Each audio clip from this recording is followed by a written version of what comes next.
So Kalapaji from Calicut to Payyanur. Payyanur he selected as the venue of the Satyagraha because Payyanur has that importance. Even before that, Gandhi was beaten by somebody while he was taking Harijans through the public road. The Hindu religion cannot survive unless this casteism is removed.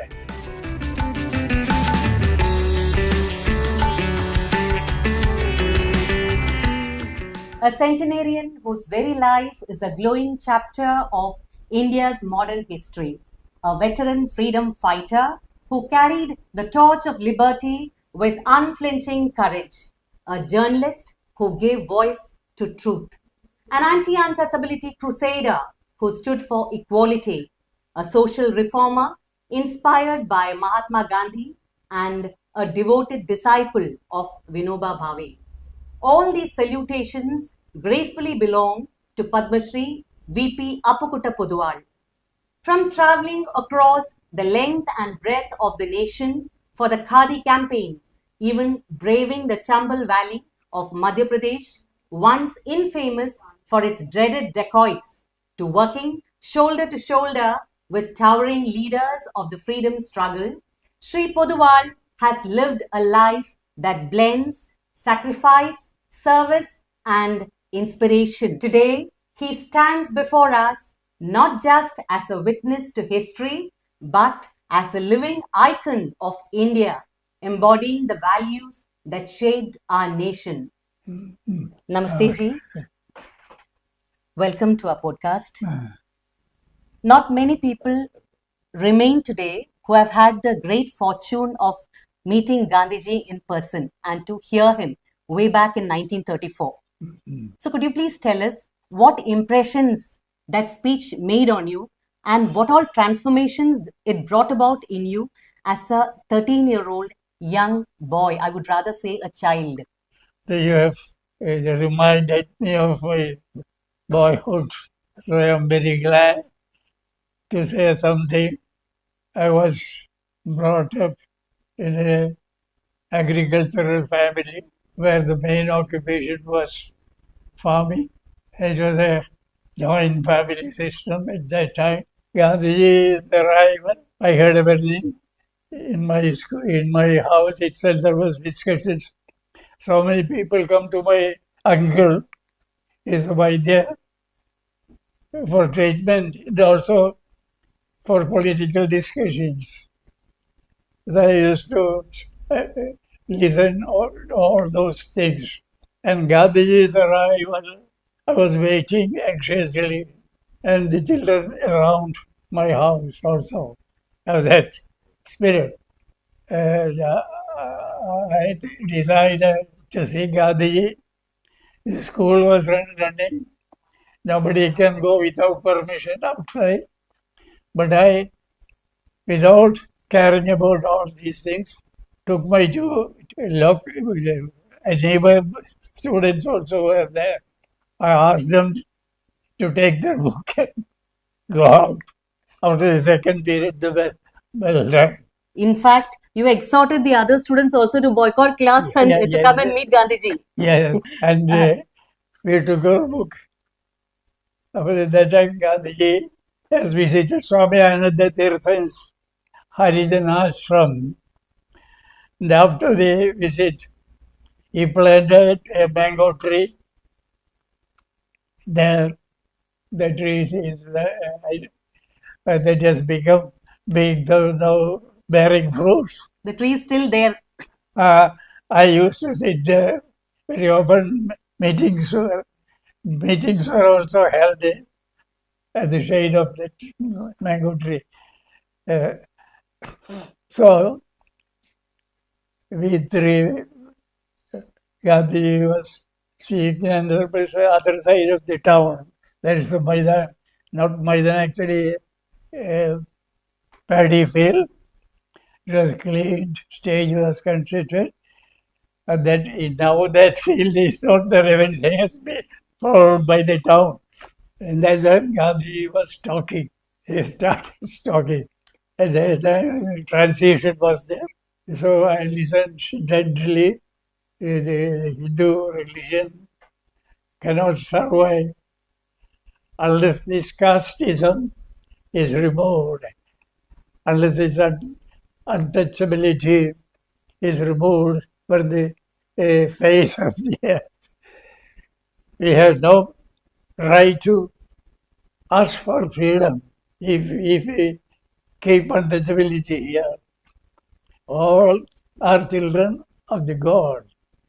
He recited from Ishavasya Upanishad. I remember Ishavasya Vidam Sarvam Yat Kinja Jagatyam Jagate. God pervades everywhere. After that, he auctioned all the ornaments were given. He auctioned it. A Malayalam assistant was there. Though he also repeated some Malayalam. Yes, sir. We have heard that you were punished the next day. We see it as a daredevilry, but then school authorities saw that as a grave offense, and you were punished for boycotting class and also for instigating other students also to boycott. So, how do you see that, and how did that incident transform your vision? It was okay. Only one beat, not more than one. So we were glad to accept it because it was natural. He was always carrying his stick and blowing every open at that time.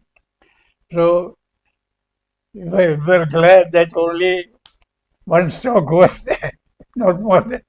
After SSLC 1942 movement came, by that time I'd almost understood the political condition of the state. 1930, Upa Satyagraha, Salt Satyagraha. Salt Satyagraha. Payanur was the venue for that salt Satyagraha. Kalapajis Kalarpaji was the leader. From capital Calicut to Payanur, he marched. Gandhiji started from Dandi Yatra. Sabarmati to Dandi Yatra. 25 days he took.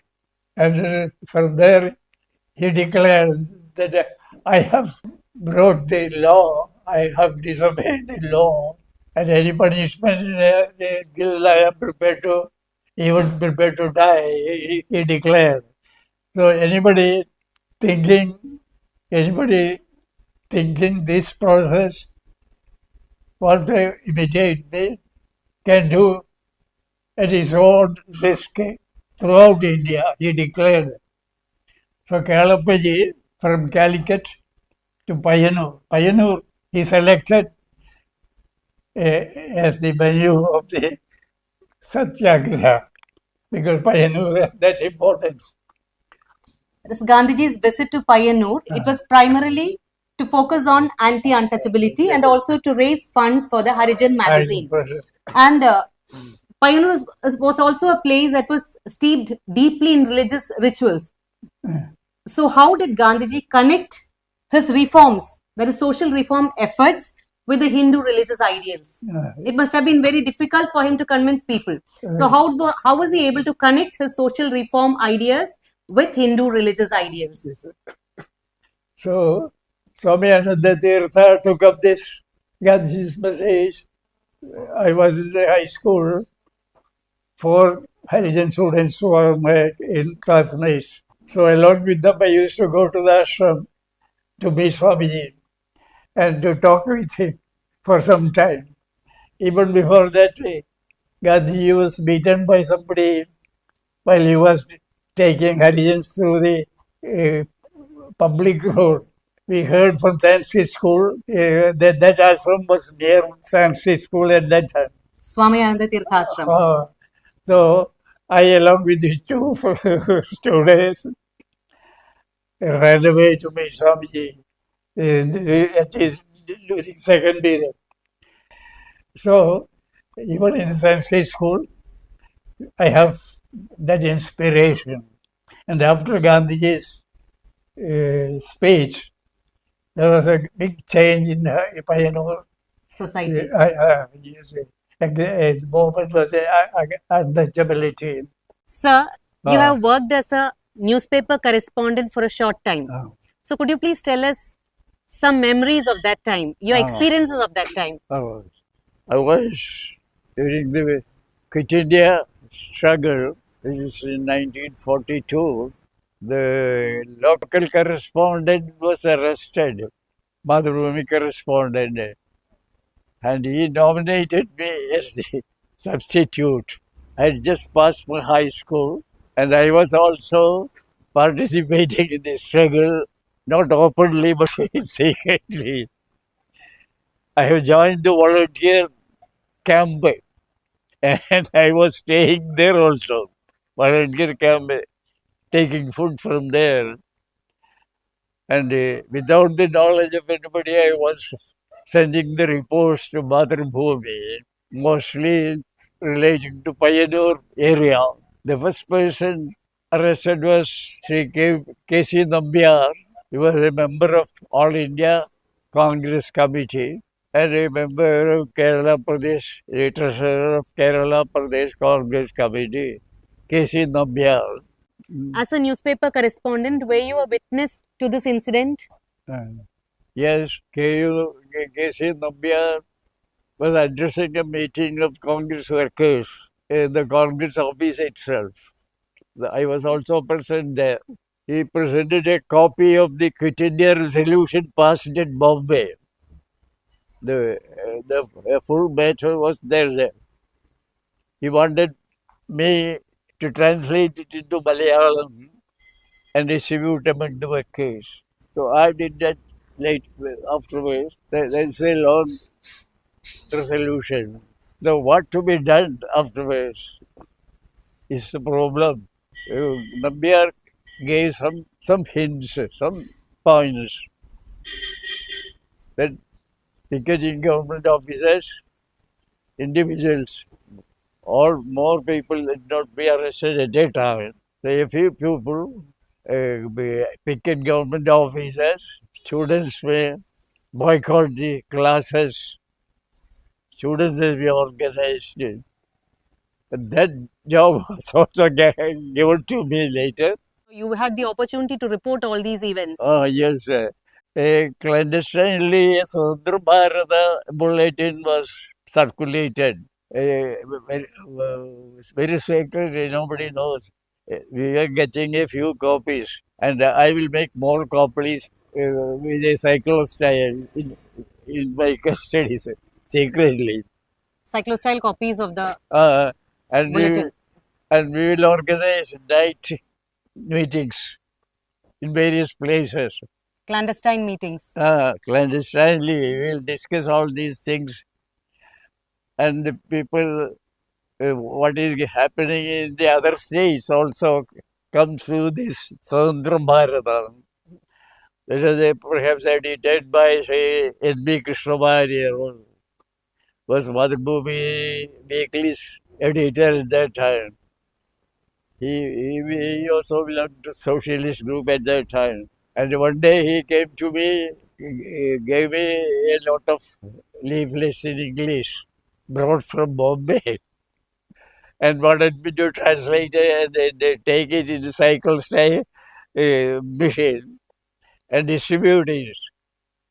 And all these things were entrusted to me, and even distributing it clandestinely without anybody. A group was there for that. So I reported all these things to Mathrubhumi also. So and so was arrested. Another group, they were also arrested. Another group came and then they were beaten. That was also reported.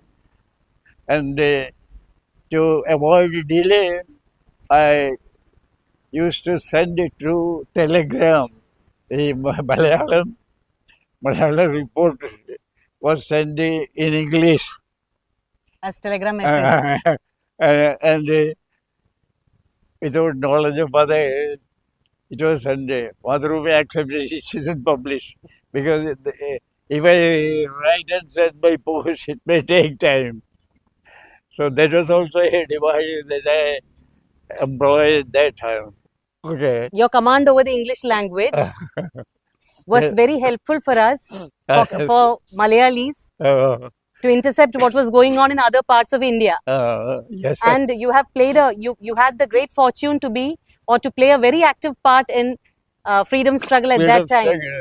So Payanur was a very happening place at that time during freedom struggle. Yes, yes, yes. So let's go back to your Madhrumi time once again. So the first iconic picture of Bharat Mata in Kerala was drawn by you. And this picture was featured as the cover page of Mathrubhumi Weekly then.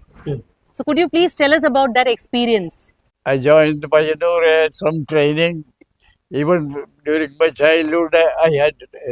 But Raghuji came Payanur, that improved Charka. It was first introduced in my house.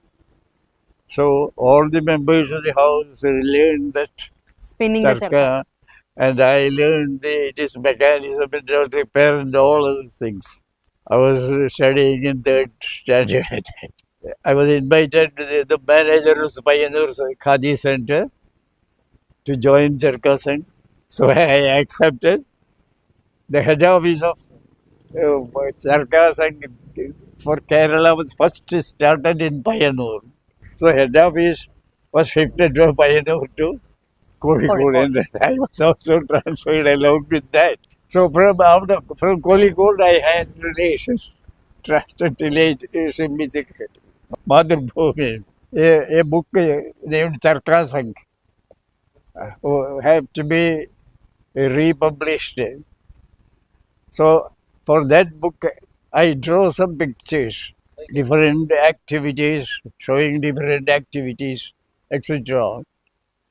And I took it to Madhubhumi for reprint with with this picture including. Already after the picture, you ask me who has drawn this picture. I have myself done it. Then I want your service. You have to publish an election supplement. I want a Bharat Mata picture by you. Please draw a picture and bring me for approval. So this was asked by, this idea was put forward by Madhrubhumi editor. I'm not a artist.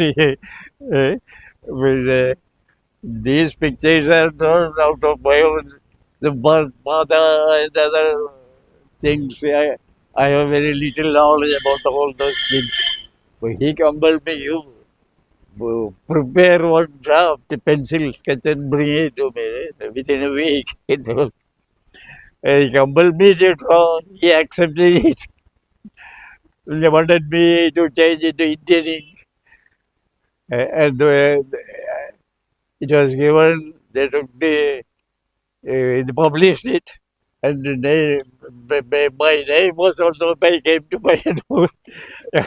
I was given a big reception afterwards. You had become part of history by drawing the first Bharat Mata picture. So, Bharat Mata, the idea was his, but other things were my own. So again, as part of your Khadi campaign, you have travelled to places like Chambal in Madhya Pradesh. Chambal Valley, that was once, at that time, it was infamous for its dacoits. So could you please tell us about your experience there? That is after Gandhi's death, Charka Sangh was resolved.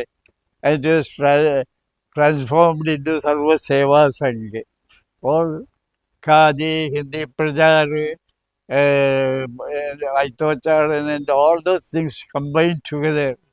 सर्व सेवा संघ हो गया और सर्व सेवा संघ में भी मैं सर्विस करके उसके बाद I join the all India khadi and village commission after freedom. Post independence, you joined Khadi and Village Industries Commission.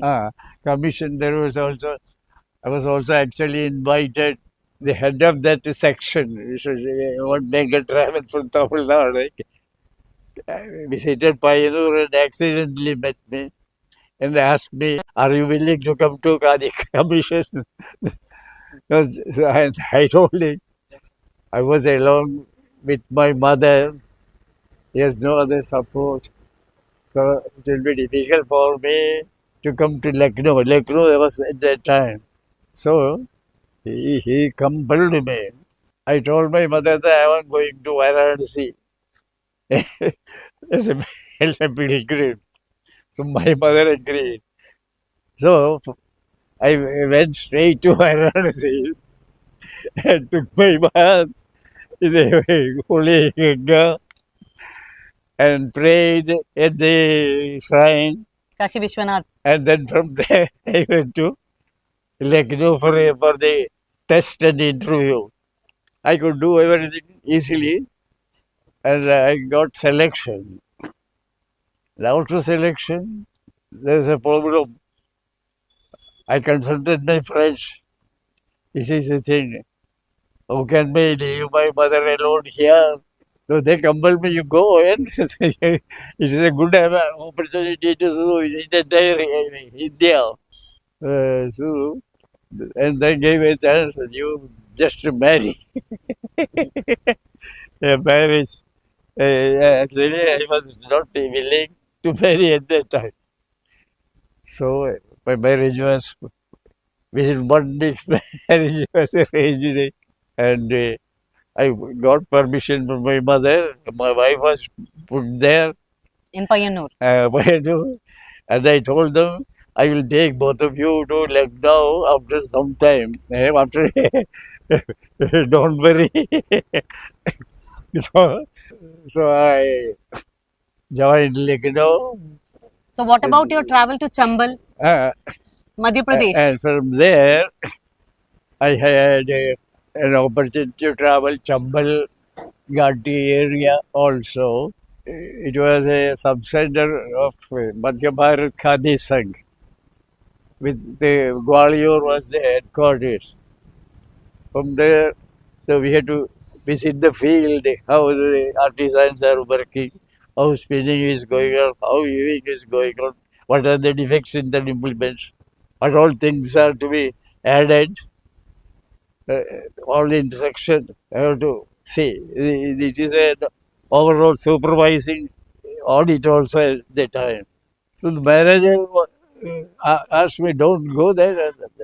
The decoys are kidnapping people. It's very dangerous, manager told me.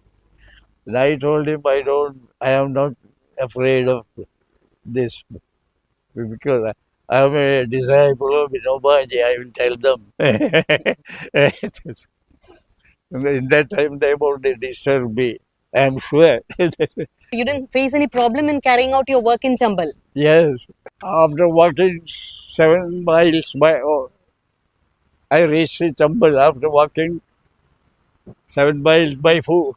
There is no road or other highway. We have to go back also. There is another Chambal is a sub-center and Jawaharlal there is another center.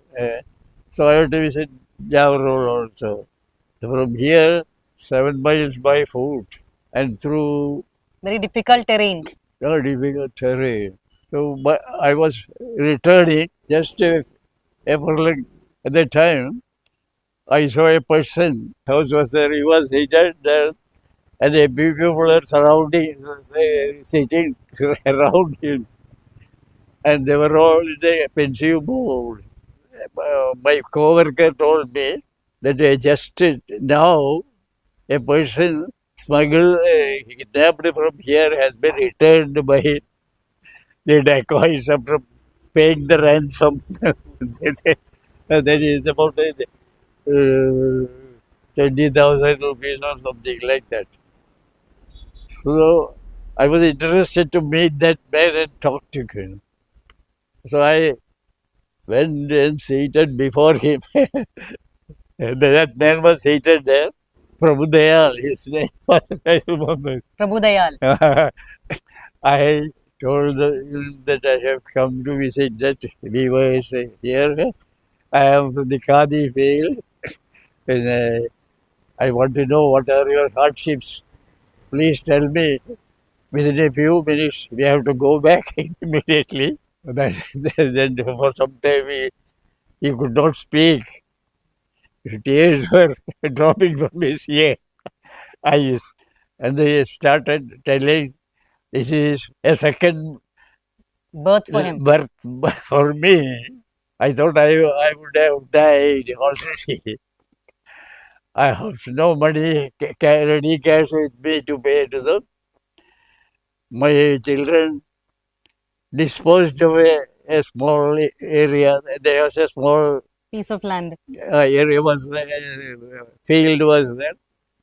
They disposed of it, and that money was taken to the dacoits, and then they released. Otherwise, his life would have been finished there. So, Vasiri, after thanking him and taking his permission, we started and we to Sabalgade. That is the main center. And this was a sub-center. Chambal. Java Road. Chambal was a sub-center. Sabalgade. So you spoke about Vinoba Bhave. So you were involved in the, you had a very close association with Vinoba Ji's Bhudan movement. So could you please tell us about your experience there? The Bhudan movement was started by Vinoba Ji in 1951. So Vinoba Ji reached Kanjipuram, Madras state. In 1956, he reached Kanjipuram. It was an old famous town, a town of temple town. And the Shankaracharyas, there was a Shankaracharya also. So I attended that meeting also. I was in the service, I was at that time, along with other friends. Now, as we are nearing the close of this interview, we would like to know what message you would like to give to our young generation. Somebody asked me, Gandhiji, what he gave us some message. So Gandhiji replied, my life is my message. And my life is my message and nothing else. And similarly, I am not at their level. And I am not capable of giving message. Only to study the life of Gandhiji and Vinoba Ji and take inspiration from them and try to bring in life whatever is possible from your person. So it was a great blessing for me to meet you and interact with you and to hear you. Thank you once again for giving us your valuable time. It is my good fortune, I think, to meet you people. Thank you. Jai Hind. Jai Hind.